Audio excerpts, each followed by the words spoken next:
Hi, I'm Daniel, 34, and a few months ago I paid $62,000 for my parents' wedding, and then got told, "You're not invited. Only our real children are." Yeah. That sentence lives in my head rent-free. But before we get to that disaster movie, you need to know the prequel. I've known I was adopted since I was 5. My parents Helena and Victor never lied about it. They had this framed photo of the day they picked me up from the orphanage, smiling like they just won the lottery. As I got older, it became very clear I was more like a raffle prize they didn't really want but couldn't return. I have 2 siblings, their biological kids, Bruno, 36, and Carla, 29. Bruno's the firstborn, eternal golden child with the personality of wet bread. Carla's the baby, the one everybody has to protect, even though she's an adult with a kid and a permanent case of poor life choices. Me? I was the adopted one. That's not me being dramatic, that was literally how they introduced me sometimes. This is Bruno, this is Carla, and this is Daniel, he's adopted. Like a fun fact on a tourist brochure.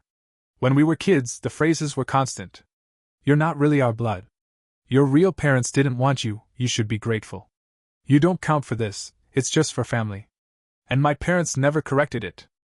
Never a, "Hey, don't talk to your brother like that." Never a punishment, not even a raised eyebrow. They just keep eating or watching TV like they were deaf. So I did what a lot of unwanted kids do. I started trying to earn my place. I got top grades. I joined every nerdy competition you can imagine, math olympiads, coding contests, robotics.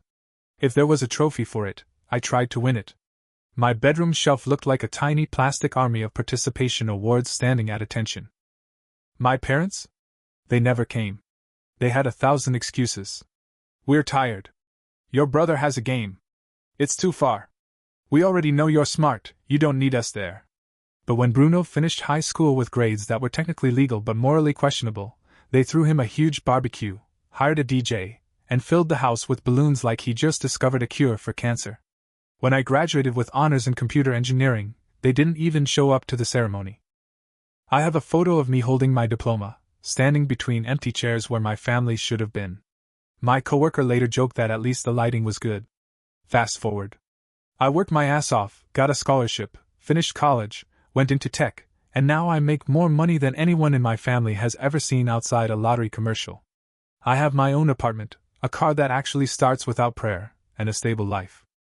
Meanwhile, Bruno is 36 and still living with my parents, trying to find himself.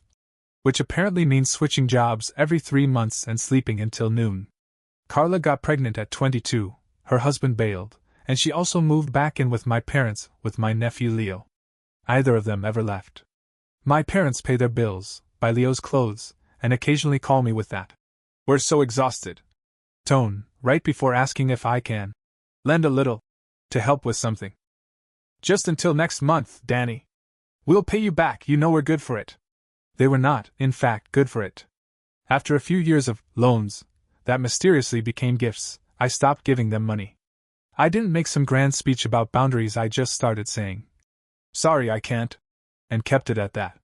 Surprise, the world didn't end. They just contacted me less. We went from strained to almost no contact. Birthdays were half-assed texts. Christmas became a group message in the family chat with some recycled meme of Santa. I told myself I was okay with it. I had my career, my friends, my own people. Then in March, I got a message from my mother. "Daniel, your father and I want to invite you to dinner this Friday. It's important. Please be here at 7. No emojis, which for her meant they were trying to look serious and respectable. I almost ignored it. I stared at the text for a good 5 minutes, thinking, what do they want now?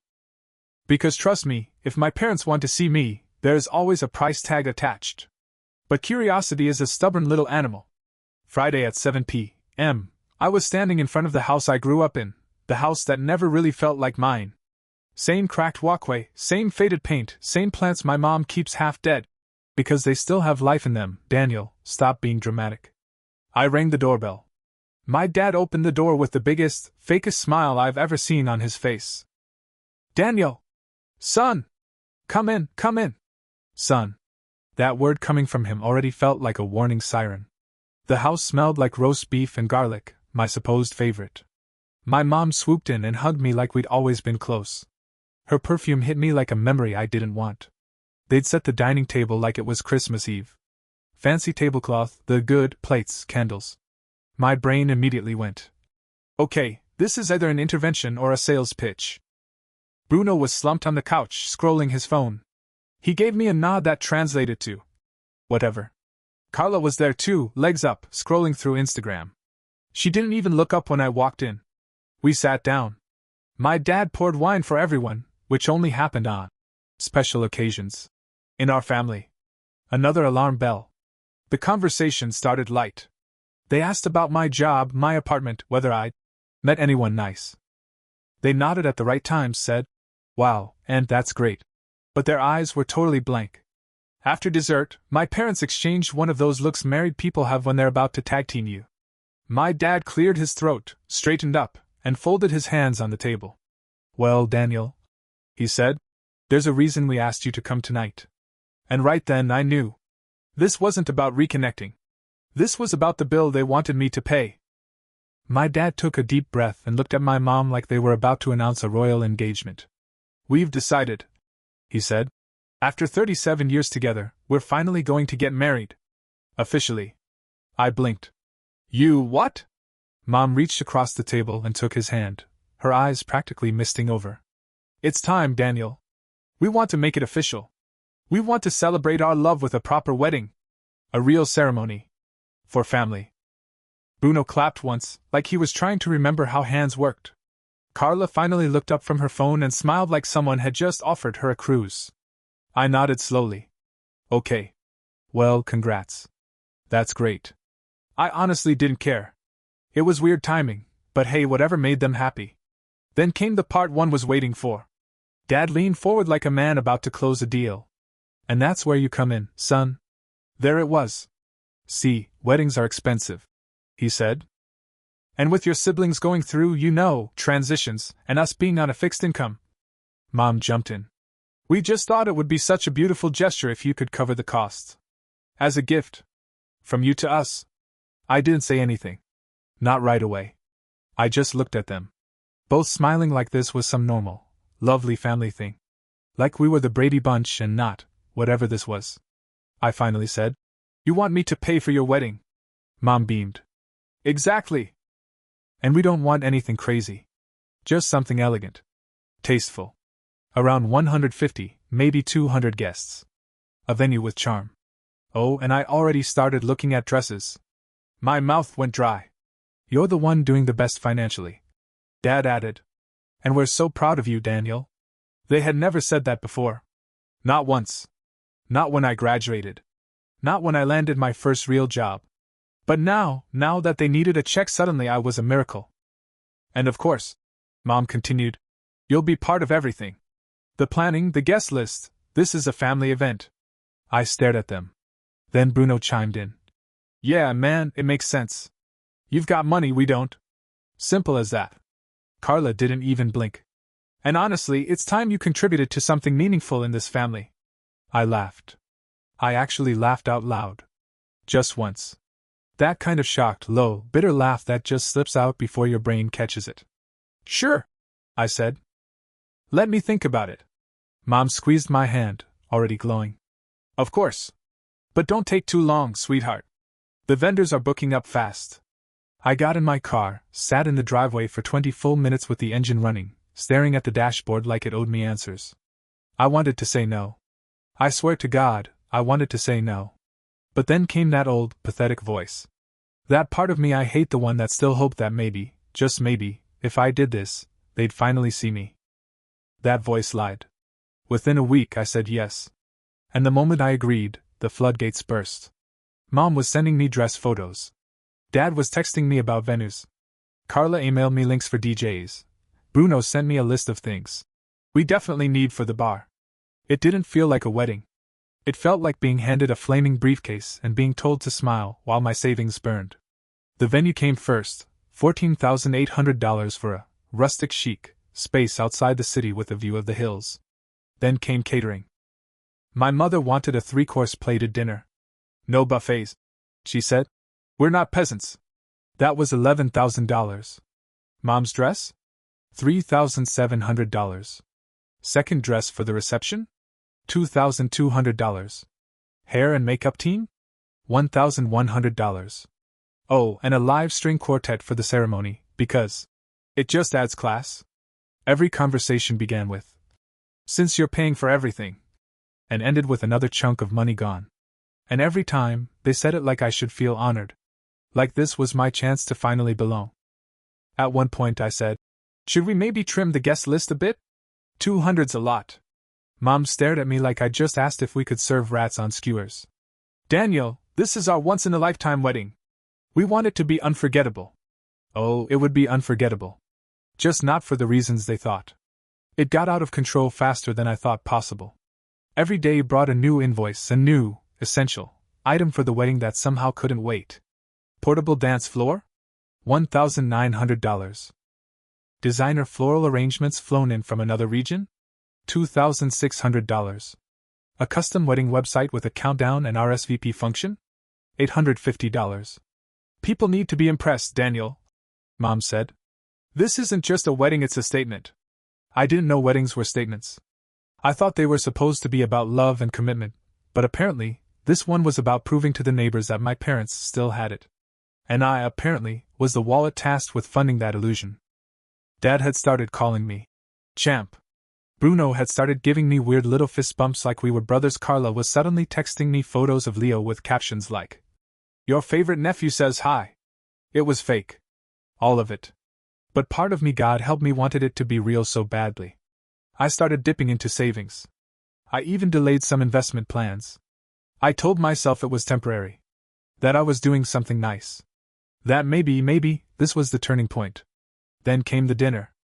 10 days before the wedding, Mom invited everyone over for a final planning night. She said it would be casual, relaxed, just us. When I walked in, Bruno and Carla were already there. Bruno was wearing one of my old hoodies, one I'd left behind years ago, and Carla was drinking out of a mug I bought my mom for Mother's Day when I was 14. The table was set with lasagna again, supposedly my favorite, and Mom was wearing her rehearsal dinner dress. Just to break it in. I sat down. I tried to smile.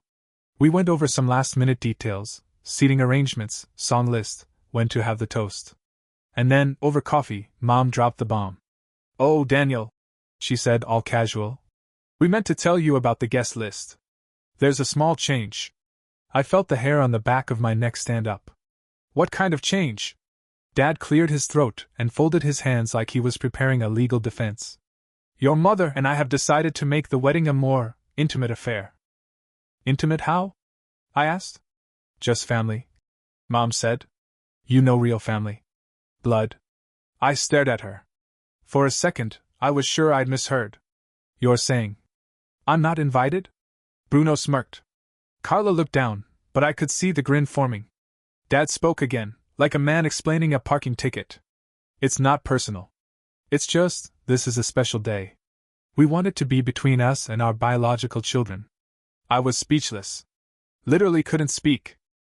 "You've been so generous," Mom added. "And we're grateful, of course.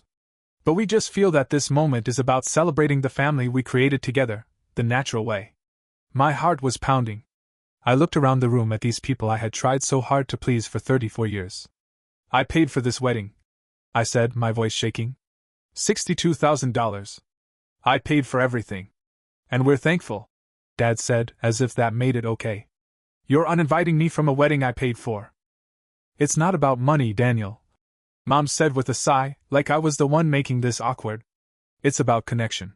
You understand, don't you?" "No," I said. "I really don't." Bruno chuckled. "Man, why are you so surprised? You've always been kinda outside." Carla sipped her coffee, her smirk now full grown. "You said it was a gift, Daniel. Gifts don't come with conditions." That's when something in me snapped. Not loudly. Not dramatically. It was a quiet click, like a deadbolt locking. I stood up calmly. My chair tipped over behind me, but I didn't even glance at it. I looked right at Mom. Right into those eyes that had made me feel like a ghost in my own house for decades. "Then let your real children pay for it." Silence. "What?" Dad blinked. "You heard me. If this wedding is for your biological family only, then let them pay for it. Bruno. Carla. It's all yours now. Bruno sat up. Wait, what the hell does that mean? It means, I said, I'm canceling every vendor. Every contract. Every reservation. My name is on all of them. My card. My account. You're being ridiculous, Carla said. Mom stood up, red in the face. Daniel, you wouldn't dare. I looked at her. My voice was steady now. Watch me. And I walked out. Out of that house. Out of that family. Out of their lives. For good. I got in my car and drove straight home, hands trembling on the steering wheel the entire way. Not from anger, at least not just anger, but from adrenaline. That cold, clean, surgical kind of adrenaline that kicks in when you finally stop pretending everything is okay. I didn't eat dinner.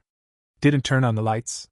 I sat down at my desk, opened my laptop, pulled out my folder labeled Wedding Vendors, and started making calls. Venue was first. The woman answered on the third ring. Mr. Daniel. So excited for next week's event. I'm canceling, I said. Silence. Canceling? But sir, everything's been booked. The final invoice. Keep the deposit. But I'm not paying another cent. And I want confirmation in writing that the event is not going forward. I'll have to speak with my supervisor. Do that. Tonight. Click. Next, catering. Same script. Keep the deposit, cancel everything, no event. Florist, done. Photographer, cancelled. Hair and makeup team? Called them right before they started prepping a bridal trial run. Sorry, no wedding. The DJ tried to haggle. Come on, man. You already paid half. Just let me show up and play some music. I'll bring lights. I said no. I told him to keep his lights and keep the deposit. By 2 a.m., I had canceled everything that $62,000 had purchased. Some vendors were angry. Some were stunned. One even thanked me. I had a weird feeling about your mom, dude, he said. She was intense. Understatement of the year. The messages started coming in around midnight. First a call from Dad ignored. Then one from Mom. Then back-to-back missed calls from Bruno and Carla. I didn't answer any of them. Then came the texts. MOM, Daniel, please call me. We need to talk. Dad, son, you're being unreasonable. Bruno, are you serious right now? You just tanked the entire wedding. Carla, you are such a dramatic little bastard. I muted the thread and went to bed. I didn't sleep, but I wasn't tired either.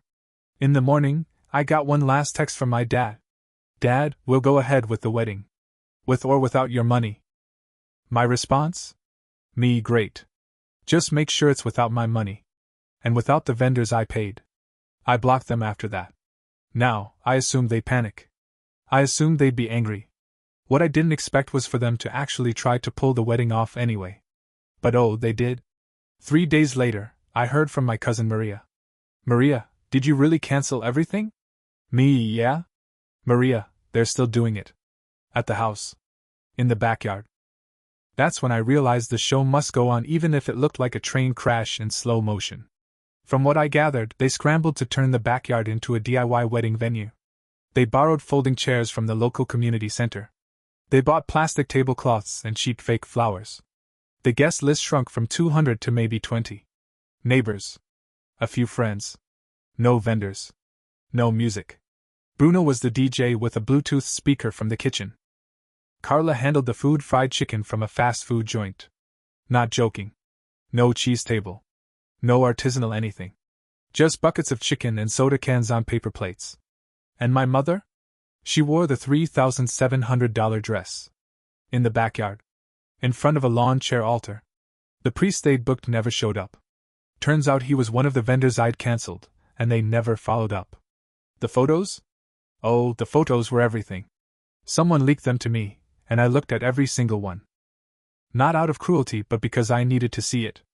I needed to see them reduced to the truth. There was my mom, standing under a plastic arch from a party store, makeup melting, holding a bouquet of half-wilted carnations. My dad looked furious in every photo. Bruno had headphones around his neck like he was a 2005 nightclub DJ. Carla was holding a KFC bucket. It was, without exaggeration, the saddest wedding I've ever seen. And it was perfect. It was a mirror. A perfect reflection of what they'd created. Something that looked like a celebration on the surface but was actually built on manipulation, exclusion, and cruelty. After that, the fallout began. Texts. Calls. Screaming voicemails. My mom calling me a monster. My dad accusing me of betrayal. Bruno sent me a message that just said, "Hope it was worth it." And for the first time in years, I felt sure of something. It absolutely was. The aftermath was deliciously quiet at first. For the first time in months, I wasn't fielding calls about cake samples or dress fittings. The phone was silent, and my apartment felt peaceful. I went back to my routines, walked to work in the crisp morning air, grabbed coffee without thinking about invoices, and slept like someone who'd finally stopped bleeding for people who never noticed. But silence doesn't last long in my family. It took exactly 4 days for my mom to start again, this time in full manipulation mode. She sent a message that read, "Daniel, you've made your point. Now fix it. Be a man." I didn't respond. That's when Dad sent a voicemail. "We can't even pay the mortgage this month. You've humiliated us. Your mother's devastated." They were unraveling fast. Bruno texted me begging for gas money. Carla messaged me at 2 a.m., asking if I'd help pay for Leo's school supplies. That's when I realized they didn't just lose a wedding. They lost their safety net. Me. I started tracking the implosion like a bored spectator at a slow-motion demolition.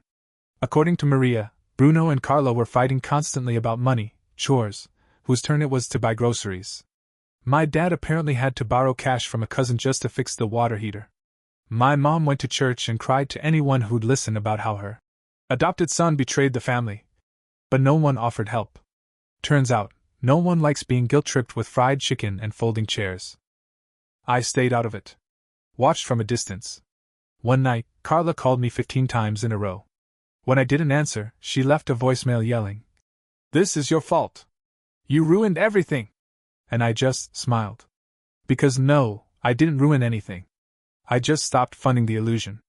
And without my money, my patience, my quiet tolerance, their perfect little world collapsed. They didn't lose me at the wedding.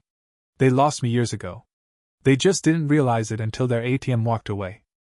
2 weeks after the backyard wedding, Bruno got kicked out. I didn't need to be told. I saw the update on his social media, a blurry photo of a mattress in a friend's living room with the caption, "Temporary setup. Temporary my ass."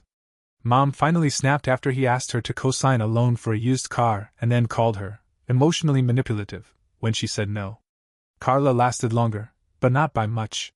She and Mom got into a full screaming match over diapers and electricity bills. Dad tried to mediate but ended up shouting at both of them. 3 days later, Carla packed up Leo and moved in with a guy she'd been seeing for 2 months. And suddenly, the perfect family portrait was just Mom and Dad alone in that house. No golden child. No helpless daughter. And definitely no me. That's when I got the voicemail. My dad's voice was low, cracked, and quiet. "Daniel, we were wrong. I think we owe you an apology." I played it once. Then I deleted it. Some doors don't deserve to be reopened. 6 months later, I'd moved on. New job. New city. New friends who didn't treat me like a backup plan with a credit score. I started therapy not because I was broken, but because I finally realized I didn't have to carry the weight of people who never really loved me. Every once in a while, I'd hear updates from cousins or old neighbors. "Your parents aren't doing well. They really miss you. Your mom cried talking about you last Sunday." And I'd nod politely, say nothing, and move on. Because here's what they never understood: you can't treat someone like a stranger for 30 years and then expect loyalty when the bills come due. You don't get to call someone, not real family, and still expect real love. They wanted me to fund their fantasy, but when it came time to include me, I was disposable. So I disposed of them. Simple math. They called it betrayal. I call it clarity.